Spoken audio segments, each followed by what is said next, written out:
part of the problem is we called him Boris from way too soon.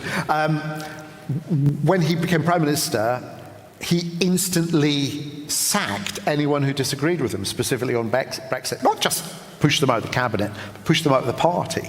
So you've then lost that sense of a cabinet or a government or a party or a governing party being kind of a broad church, a coalition of opposing points of view, but fundamentally you're all set on the same course and it's your job to come to some kind of consensus or toe the line or follow it. But once you've said, no, anyone who disagrees with me, I don't even want to see you in the building or in the party, you're then, well, first of all, you're reducing the talent pool from which you can draw talent.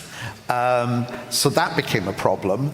And then obviously as you churn through some of those people, the talent pool got less and less. And then you ended up with Liz Truss, who didn't want anyone, really. You know, she didn't want the civil service. She didn't want the Office for Budget Responsibility.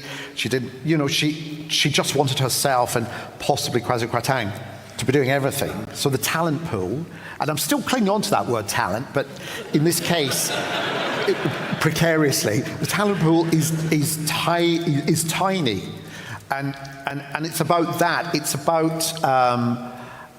about government bills being issued not because they're workable, but because they express a wish of what we would like. So, for example, if people say, you know, Rwanda, you know, has its issues with democracy and freedom and so on, you know, well, we'll just pass a bill saying it doesn't. You know, that will stand up in the courts. They really genuinely think that will stand up in the courts. Or Boris Johnson saying, no, what we're going to do is we're going to have a Brexit deal that will allow, you know, a border down the Irish Sea, and tell the DUP there'll be no paperwork, there'll be, you know, it's because in his head he thinks that would be perfect if we could do that. So they rush something through, and then it turns out, no, it doesn't work like that, because in the real world, things are different from what's in your head. Yes. But what we're doing now is we're being drawn more and more to what's in certain politicians' heads, and whether they agree, if they agree more or less with what's in our head, we think, well, that will be fine. So we don't question whether they're capable of that. I'm just going to go back to, behind these closed doors. Oh, yeah. Yes. Because it's not that they're incompetent, and it's just that they're human beings. That's the thing. It could be us.